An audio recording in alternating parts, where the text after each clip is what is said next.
دوستو، Ertugrul Ghazi کا خاندان آج کل کہاں ہے اور سلطنت عثمانیہ کے خاتمے کے بعد ان کے خاندان کے ساتھ کیا کیا گیا اور ان کو کیسے کیسے حالات کا سامنا کرنا پڑا؟ دوستو، اپنی آج کی اس ویڈیو میں ہم اسی ٹاپک پر بات کریں گے۔ تو دوستو، ساری باتیں جاننے کے لیے ویڈیو کو آخر تک ضرور دیکھیں، اور اگر آپ ہمارے چینل پر نئے آئے ہیں تو نیچے دیے گئے سبسکرائب بٹن پر کلک کریں، پھر بیل آئیکن پر کلک کر کے ہمارے اس چینل سے جوائن ہو جائیں تاکہ آپ کوئی بھی آنے والی نئی ویڈیو مس نہ کرنے پائیں۔ دوستو، 1 نومبر 1922 تاریخ اسلام کا وہ سیاہ دن ہے کہ جس دن سلطنت عثمانیہ کا آفیشیلی خاتمے کا اعلان کر دیا گیا تھا۔ لہٰذا ترکی سے محمد ششم کی سلطنت کو ختم کر دیا گیا اور وہیں سے شروع ہو گئی مصطفیٰ کمال پاشا کی حکومت۔ لہٰذا سلطان محمد ششم کو ایک ناپسندیدہ شخصیت قرار دیا گیا اور ان کو اسی وجہ سے ملک سے باہر نکال دیا گیا، جو 17 نومبر کو ایک جہاز کے ذریعے سے مالٹ روانہ ہو گئے۔ ان کے ساتھ ان کے بیٹے ارطغرل افریدی بھی موجود تھے، جو بعد میں اٹلی چلے گئے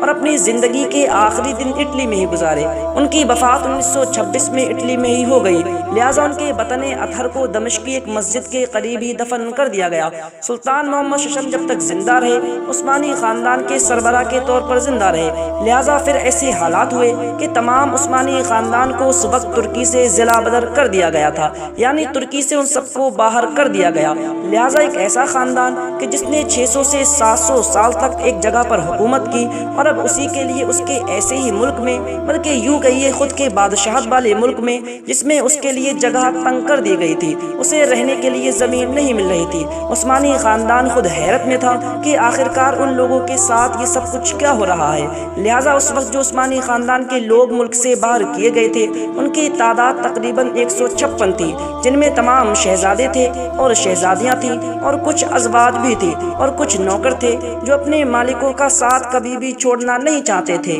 لہٰذا ساتھ ہی ساتھ اس خاندان کے تمام دامادوں کو بھی ملک سے باہر کر دیا گیا تھا۔ دوستو، باہر کیے جانے والے ان تمام لوگوں کو ایک پاسپورٹ دیا گیا تھا، یعنی وہ لوگ جہاں چاہے وہاں جا سکتے تھے۔ لہٰذا ان لوگوں نے سب سے پہلے مصر جانے کا ارادہ کیا، جو کبھی ان کی حکومت میں ہوا کرتا تھا، لیکن نہ ہی انگریز لوگ یہ چاہتے تھے اور نہ ہی ترکی کی حکومت یہ چاہتی تھی کہ وہ لوگ مصر جائیں۔ لہٰذا ان کا مصر جانا کینسل کر دیا گیا۔ پھر اس کے بعد ان لوگوں نے ملک شام جانے کا ارادہ کیا، لیکن یہاں بھی ترکی حکومت نے ان کو جانے کی بالکل اجازت نہ دی۔ لہٰذا اس وجہ سے ان میں کچھ لوگ لبنان کی جانب چلے گئے اور کچھ لوگ فرانس کی طرف روانہ ہو گئے، کیونکہ انہیں ملک شام اور فرانس جانے کی تو اجازت نہیں مل رہی تھی۔ دوستو، یہ وقت وہ تھا جب عثمانی خاندان کے لیے بہت ہی دردناک وقت گزرا۔ ان لوگوں نے اس دور میں غریبی کو بہت ہی زیادہ محسوس کیا، کیونکہ وہ لوگ اپنا تمام ساز و سامان اور خزانہ محل میں چھوڑ آئے تھے۔ انہیں یہ گمان تھا کہ ان کی رعایا اور ان کی جو سلطنت کے لوگ ہیں وہ کبھی بھی ان کا ساتھ نہیں چھوڑیں گے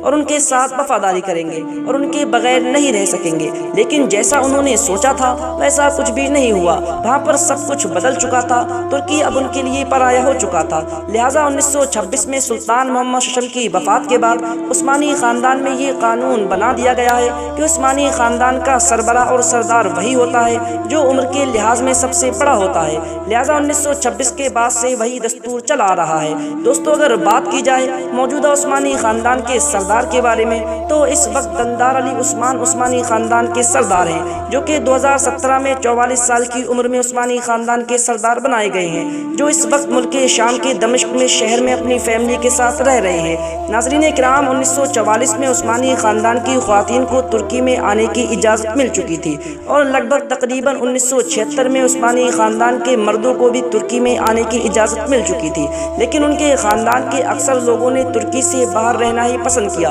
کیونکہ وہ لوگ حالات کو بھانپ چکے تھے اور وہ سمجھ چکے تھے کہ ترکی اب پوری طرح سے بدل چکا ہے اور کسی اور حالات میں پہنچ گیا ہے۔ دوستو، یہ وہ سلطنت عثمانیہ کی دردناک ہسٹری ہے کہ یہ وہ سلطنت عثمانیہ ہے کہ جس نے ایک ملک میں 600 سے 700 سال تک حکومت کی، لیکن ایک وقت وہ بھی آ گیا کہ جب اس کا ملک اپنے لیے ہی پرایا ہو چکا تھا۔ دوستو، اپنی آج کی اس ویڈیو کا ہم یہیں پر اختتام کرتے ہیں۔ ویڈیو اچھی لگنے کی صورت میں لائک کریں اور اپنے دوستوں میں شیئر کریں۔